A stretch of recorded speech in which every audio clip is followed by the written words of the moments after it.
This file was not meant to remain open, and yet it found you.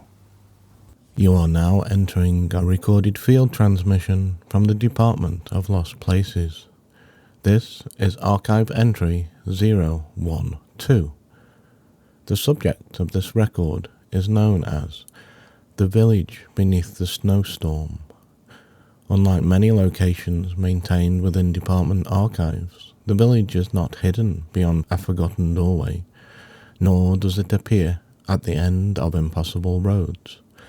In fact, it may be encountered almost anywhere, provided the conditions are correct. The conditions, however, are unusually specific. A traveller must find themselves caught within a snowfall so complete that the ordinary world begins to disappear. Not a storm of violence, not dangerous weather, but a snowfall of remarkable persistence. The kind that softens distances, the kind that removes horizons, the kind that turns familiar landscapes into blank pages. Department records suggest that when visibility becomes sufficiently reduced, a curious phenomenon may occur. The traveller notices a light, then another, then another. Warm amber windows glowing somewhere beyond the falling snow, and gradually a village emerges. The first verified account dates back more than 80 years. A railway worker became stranded during severe winter conditions while attempting to return home. He later reported discovering a village that appeared nowhere on regional maps. According to his statement, the settlement was thriving. Children played in the snow, smoke rose from chimneys, lanterns illuminated narrow streets. Residents greeted him as though they had been expecting his arrival. The following morning, the village had vanished. Since then, more than 100 independent reports have entered department archives. Descriptions vary in detail, yet the essential characteristics remain remarkably consistent. The village always appears during active snowfall, never before, never after, only within it. Visitors often struggle to estimate its size. Some describe a handful of cottages, others report dozens of buildings. One surveyor insisted the settlement expanded the longer it was explored. The department currently believes the village possesses what researchers refer to as adaptive geography. The settlement appears precisely as large as a visitor requires it to be. No larger, no smaller. The architecture reflects no identifiable region. Elements of Northern Europe appear throughout many accounts, yet equally common are details belonging elsewhere. The village seems assembled from collective ideas of winter shelter rather than a single cultural tradition. Snow-covered roofs, stone pathways, wooden bridges, warm windows, quiet streets. Everything appears familiar, yet impossible to place. The most striking feature is the atmosphere. Snow continues falling throughout every documented encounter, constantly, gently, without interruption. Yet the village itself never appears overwhelmed by it.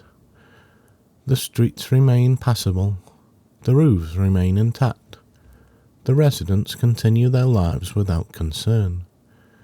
It is as though the snowfall belongs there, as though village and storm have reached an understanding. Surveyors frequently note an absence of urgency. No one rushes, no one hurries. Tasks are completed steadily. Conversations unfold naturally. Even silence feels comfortable. One department observer described the settlement as a place where winter is not endured, it is lived with. Researchers continue to regard this as one of the most insightful observations within the archive. At the centre of the village stands a communal hall. Every account includes it, though appearances differ. Some describe a large inn, others a town hall, others still a gathering house illuminated by lanterns. Regardless of form, its purpose remains consistent. People gather there. Visitors entering the hall are invariably welcomed. No questions regarding identity are asked. No explanations are requested. The assumption appears to be that anyone arriving through the snow has travelled far enough. Inside, fires burn continuously. Tables remain occupied. Warm drinks appear with unusual regularity. Department records contain surprisingly little information regarding food or beverage served within the hall. Not because visitors forget, because details seem unimportant. What people remember instead is how they felt. Warm, safe, expected. One surveyor wrote, "I had the strange impression that everyone in the room knew exactly what season of life I was experiencing and considered it entirely normal." The department has found no satisfactory explanation for this statement, yet similar observations occur repeatedly. Several visitors report encountering residents who seem unusually insightful. Not prophetic, not mystical, simply perceptive.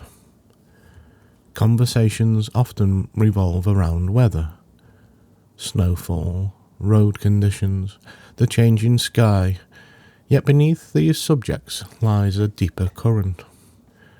A discussion about winter may somehow become a discussion about patience.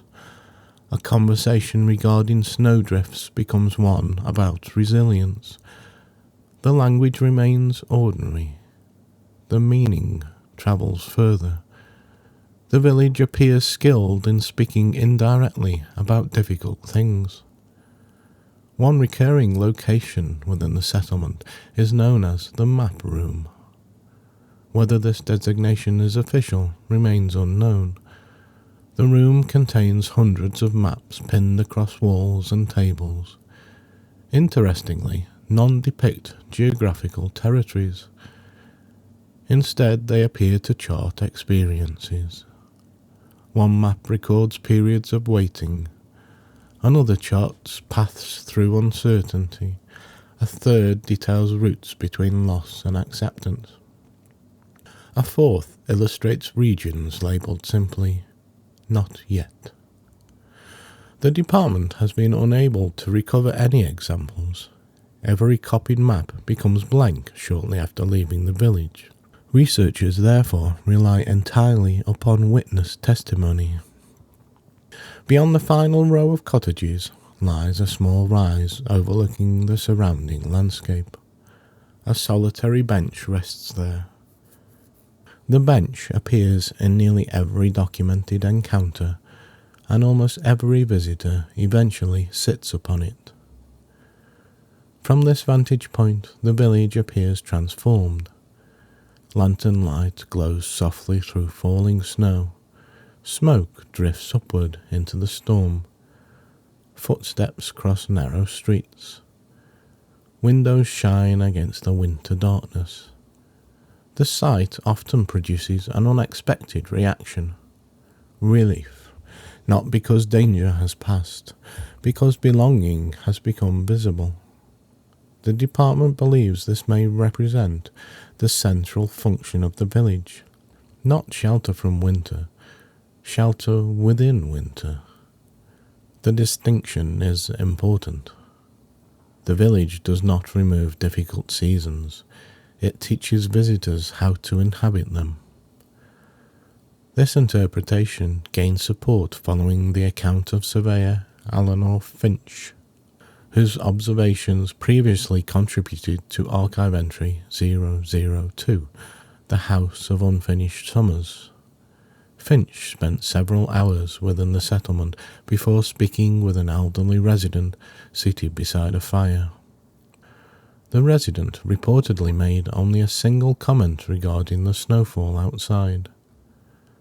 People always think the storm is the problem. When Finch asked what the real problem was, the resident smiled, forgetting there are lights beneath it. The statement has since become one of the most frequently quoted passages within department records. Departure from the village occurs gradually. Visitors leave by whichever road brought them there. The snowfall continues. The lights remain visible behind them. The sound of conversation drifts through the air. Then little by little, the storm begins to thin. Visibility improves. The landscape returns. Roads reappear. Fields emerge. The ordinary world resumes its familiar shape. When travellers turn to look back, the village is gone. Only falling snow remains. Yet many visitors report carrying a peculiar certainty afterward. Not that winter has ended, not that difficulties have disappeared, only that somewhere beneath every storm, lights remain burning. The department classifies the village beneath the snowstorm as type, seasonal settlement, shelter habitat, resilience community site, access level, occasional, most frequently encountered during prolonged periods of uncertainty, isolation, or emotional winter. Final note from the archivist. There are places that help us escape difficult seasons. The village appears to serve a different purpose. It reminds us that survival is rarely a solitary act. Lanterns exist because darkness exists. Fires exist because cold exists. Communities exist because winters do. Perhaps that is the lesson preserved here, not that storms eventually pass, though they often do, but that even within the deepest snowfall, there are still windows glowing somewhere ahead. This concludes archive entry 012. The record is sealed. The snow continues falling. The lanterns remain lit. End transmission.